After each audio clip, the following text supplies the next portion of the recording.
Muito obrigado, ministro, pela apresentação e pelo convite.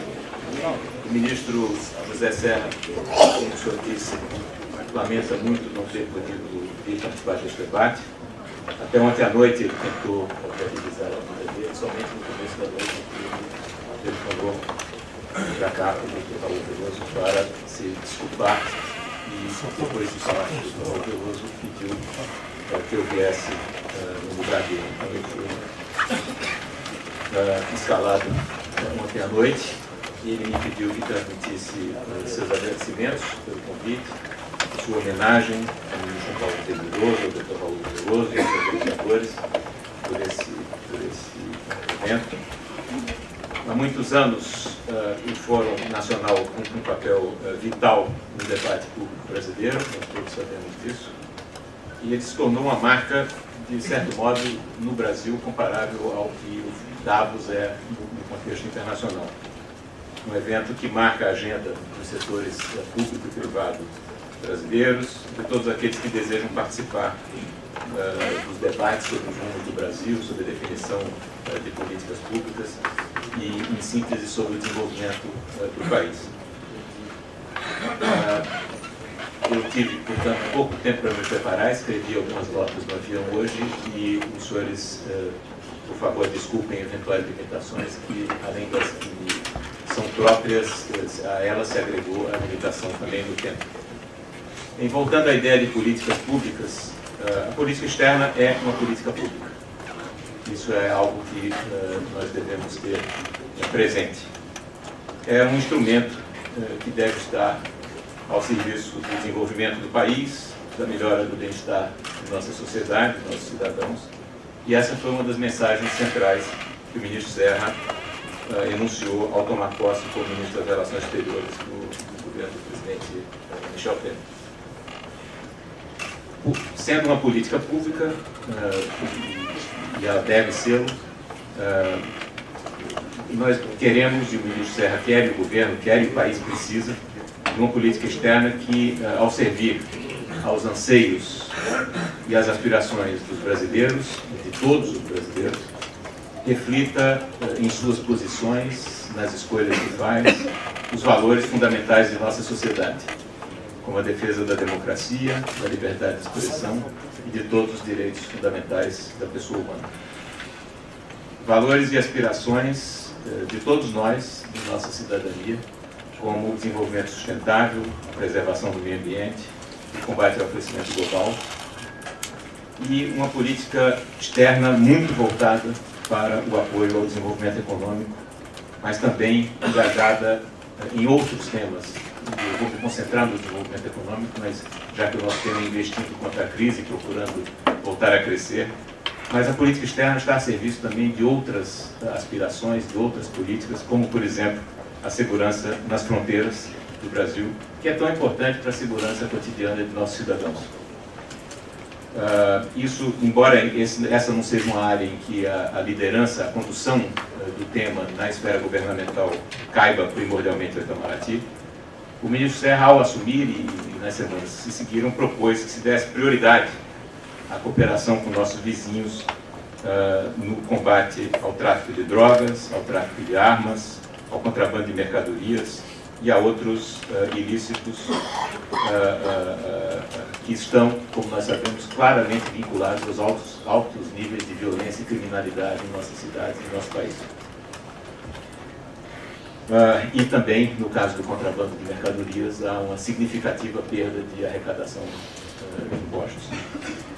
Uma política pública, portanto, a política externa a serviço de outras políticas públicas. Então, nisso, por exemplo, nós estamos trabalhando em conjunto com o Ministério da Justiça e a Polícia Federal, o Gabinete de Segurança Institucional e a ABIN, a Agência Brasileira de Inteligência, o Ministério da Fazenda, Receita Federal e Casa Civil. Então, esse é um exemplo que não é objeto normalmente de discurso sobre política externa, mas que mostra uma política externa que está a serviço não apenas de comércio, de investimento, que é essencial, mas também de outros aspectos que falam de perto aos interesses dos cidadãos brasileiros. Mas agora eu vou passar, tendo dado esse exemplo não econômico, eu vou passar ao foco aqui, que é naturalmente econômico, e que é um papel que o governo e o ministro Serra desejam ver prioritariamente reforçado na política externa brasileira, que é o apoio à retomada do crescimento e à renovação das bases para uma nova etapa, uma nova era de desenvolvimento do país. Uma primeira etapa, até em termos cronológicos, porque seus efeitos se fazem sentir antes do tempo, de forma mais imediata, é ajudar a aumentar as exportações brasileiras. Essa é uma tarefa que o Itamaraty cumpre há décadas, né? Mas é preciso reconhecer que, ao longo do tempo, os nossos instrumentos se tinham tornado defasados e precisavam de reforço e atualização. O Departamento de Promoção Comercial do Itamaraty, criado no início dos anos 70, se não me engano, em 1971, e a nossa rede de setores de promoção comercial nas embaixadas, tem uma capilaridade que é valiosa, já que ela está presente lá fora. Mas a carência de recursos dos últimos tempos e de inovação, que remonta ao passado mais distante, vinha, e até mesmo de capacidade de inovação e criatividade, vinha limitando a nossa eficiência e se conjugava a uma demanda também limitada por parte do setor privado, que demandava pouco dos serviços que o Ministério das Relações Exteriores provê. Posso dar meu exemplo pessoal. Eu fui chefe do setor de promoção comercial na Embaixada em Londres, em meados dos anos 90, e pouquíssimas empresas brasileiras pediam ou buscavam o nosso apoio para apoiá-las, e nós tínhamos uma capacidade instalada considerável. Nós tínhamos um setor de promoção comercial com 6 funcionários à disposição dos exportadores brasileiros, e eu reconheço que eram subutilizados e subdemandados pelo nosso setor privado. Daí a importância de se ter transferido para o Itamaraty, logo no início da atual gestão, a Agência Brasileira de Promoção dos Exportadores, a Apex Brasil. Porque a Apex tem recursos humanos próprios e de formação mais recente, tem recursos materiais e orçamentários muito maiores do que os recursos que o Itamaraty dispunha, e, portanto, há uma óbvia sinergia complementar pode ser um plenário de sinergia complementar, em todo caso, há uma óbvia complementariedade que fazia sentido explorar e acabar com uma divisão que essa sim não fazia sentido nenhum, a duplicação dessas duas ferramentas. Então nós temos hoje uma máquina reforçada pela vinda da Apex, que é liderada por meu colega Roberto Jaguaribe, e que já está tomando iniciativas importantes, entre elas, por exemplo, a campanha Bi Brasil, que foi lançada agora por ocasião dos Jogos do Paralímpicos, no Rio de Janeiro. No que se refere, já não à promoção comercial, mas à definição de estratégias também a definição de estratégias de política comercial, nós todos sabemos que ela envolve várias áreas do governo. Secretário de Assuntos Internacionais do Ministério do Planejamento, que eu estava fazendo, o ministro Márcio Moreira também sabe muito bem. Isso envolve todas as áreas do governo, ou muitas áreas do governo, não todas, e essa coordenação se tem feito na CAMEX. Mas, de qualquer maneira, a CAMEX havia um consenso de que se podia e devia reforçar a CAMEX. E o que se fez foi transferir a condução da CAMEX ao nível do Presidente da República e transferir a Secretaria Executiva da CAMEX para o Itamaraty. Ao transferir a Secretaria Executiva da CAMEX para o Itamaraty, nós, de fato, fizemos algo que, na realidade, em parte já existia. O Itamaraty já tinha um papel de coordenação na definição de nossa política comercial. Até porque o Itamaraty tem uma natureza transversal, ele não é ligado a nenhum setor específico da economia brasileira, não é vinculado à agricultura, não é vinculado à indústria, ele tem um caráter transversal e ele já cumpria esse papel. Eu próprio, minha última função foi de embaixador junto à Organização Mundial do Comércio, me beneficiei dessa coordenação que acontecia, seja quando se negociou no final de 2003 o acordo de facilitação internacional OMC em Bali, em que houve uma perfeita coordenação com a Receita Federal e com o Ministério da Desenvolvimento e Indústria, e eu, como negociador na ponta, recebi instruções em tempo real que me permitiam ter uma participação muito efetiva. Era muito confortável negociar com instruções em tempo real. O professor Marcílio sabia a dificuldade de trabalhar sem instruções, ocorre frequentemente. E aí a gente se vira. Mas, e também, novamente, quando se decidiu a proibição dos subsídios de exportação agrícola, mais recentemente em Nairobi, em dezembro do ano passado, em que, novamente, houve uma perfeita articulação com o Ministério da Agricultura, com então o Ministério do Desenvolvimento Agrário, com o MDIC, e funcionava muito bem.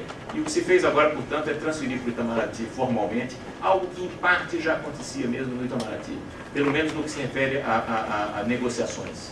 Nós já tínhamos essa função de articulação. Bem, o ministro João Paulo dos Reis Veloso se referiu aos anos dourados, e, de fato, eu não sei se estamos exatamente nos anos dourados do mundo. Ao contrário, em matéria de política comercial, estamos em anos difíceis, ou como os diplomatas preferem dizer, desafiadores, que é um pouco mais leve, e isso tem várias explicações. Os efeitos da crise de 2008 e 2009 ainda estão presentes, de alguma maneira. A recuperação econômica, de modo geral, em todo o mundo foi contida. Nós não, de modo geral, não se voltou nas principais economias, com algumas exceções, aos níveis de crescimento que se haviam alcançado antes. Os custos sociais da crise, os temores e preocupações sociais da crise ainda estão presentes em várias economias-chave do mundo. E, muito importante e muito visíveis, as reações políticas de preocupação coletiva ao avanço da globalização, etc. E nós estamos vendo isso diariamente. Eu vou voltar a isso.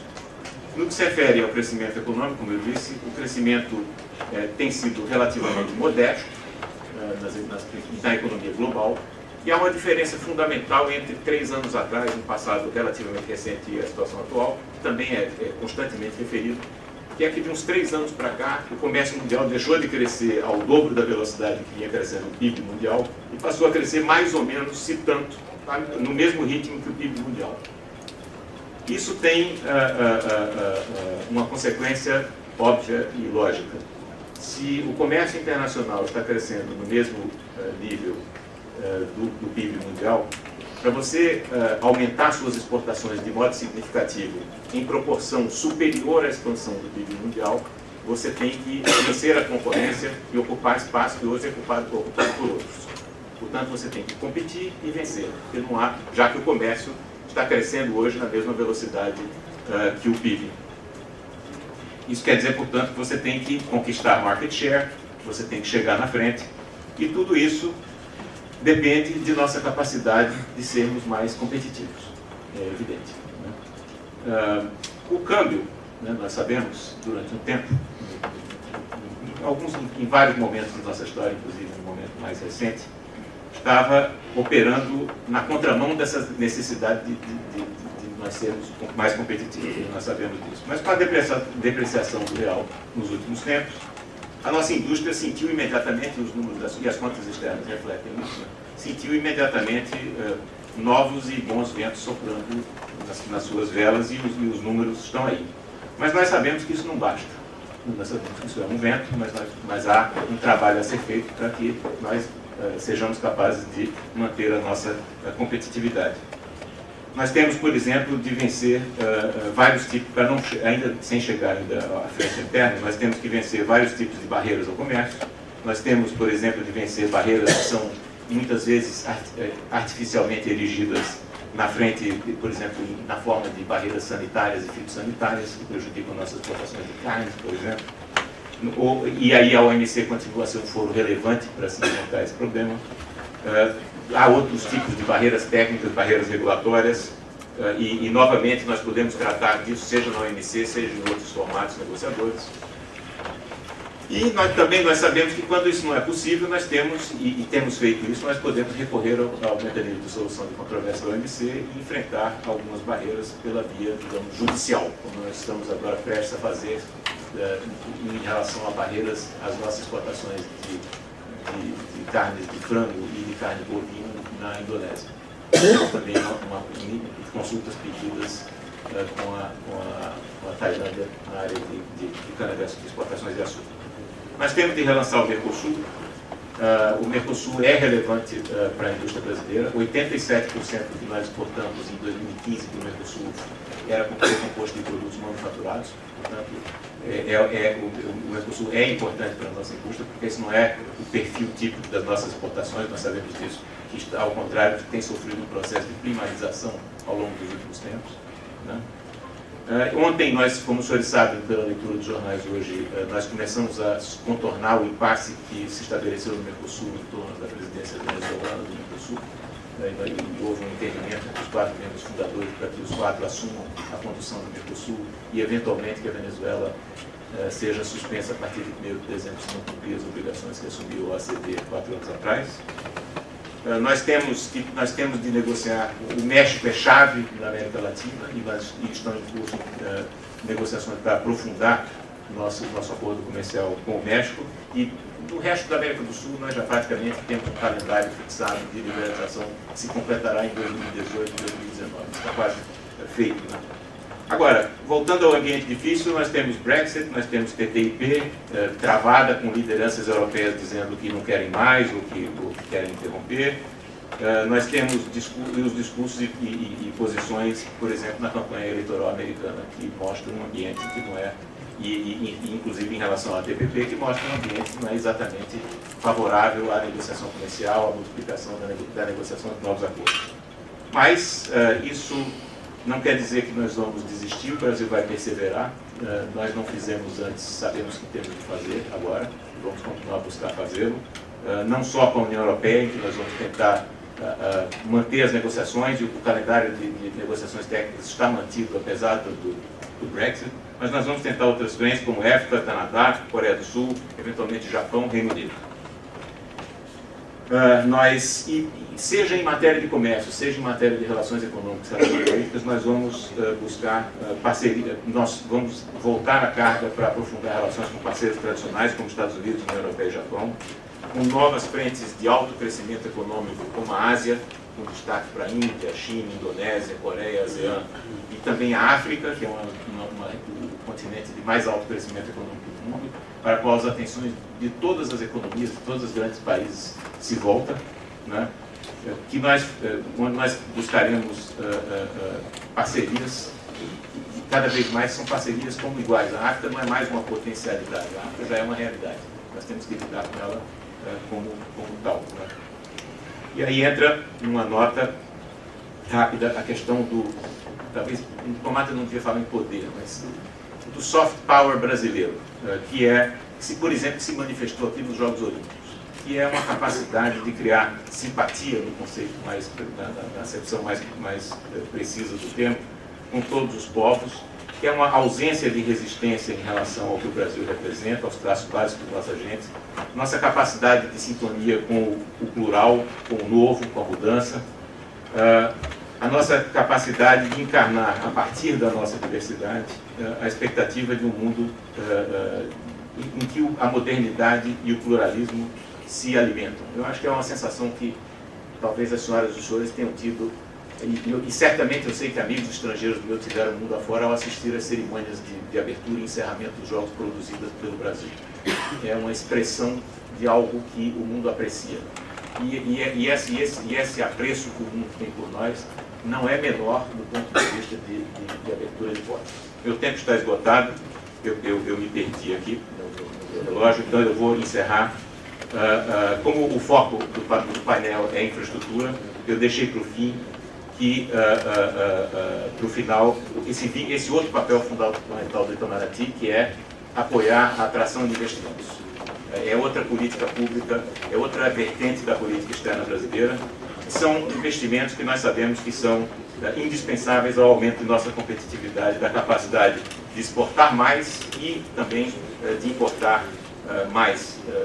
Eu sei que é um clichê falar em custo Brasil, mas é saudável fazê-lo. O custo Brasil é uma espécie de saúva brasileira, né?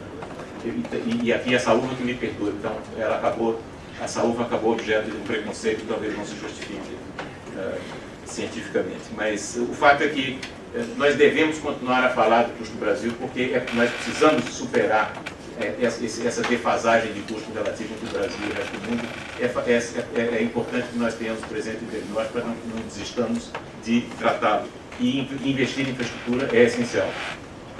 O Itamaraty atribui a mais alta prioridade a isso.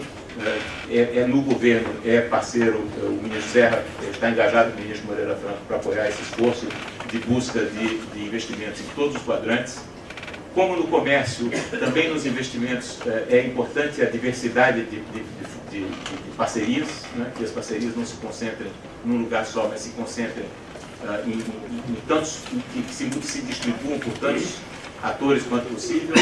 Isso nos preserva a flexibilidade, isso nos dá também estabilidade, porque os ciclos políticos e econômicos não atingem as nações simultaneamente. Os ciclos atingem países e economias em momentos diferentes, portanto, você ter uma repartição mais ampla de suas parcerias assegura uma certa estabilidade, uma certa autonomia que é importante. Há uma complementaridade clara de interesse entre emissores de investimento e receptores de investimento, sobretudo em momentos de crescimento menor da economia. Os emissores de investimento sabem que precisam de investir em economias que, por mais que estejam crescendo rapidamente no presente, eles sabem que estarão crescendo rapidamente no futuro, e poucos países têm uma combinação de escala, segurança jurídica e perspectiva de dinamismo como tem o Brasil. Então, há aqui uma complementaridade de interesse, e eu vou encerrar nessa busca de aí já voltando à política externa, de preservar a flexibilidade e a autonomia. Um princípio básico da política externa brasileira sempre foi e continua a ser o universalismo. Não significa excesso de ambição e a ilusão de que nós tenhamos meios de uma presença global de grande volume. É óbvio que nós temos de ter prioridades, mas é importante que nós distribuamos nossas parcerias de modo razoavelmente equilibrado indo afora. E como eu disse, para terminar, a última frase que o ministro promete, uma política externa que reflita essa vocação básica do Brasil, que não é a da exclusão, da xenofobia, dos preconceitos, dos nacionalismos amalucados, mas a da inclusão, do respeito às diferenças, da valorização do pluralismo e da liberdade de dizer, querer, escolher e fazer. Muito obrigado.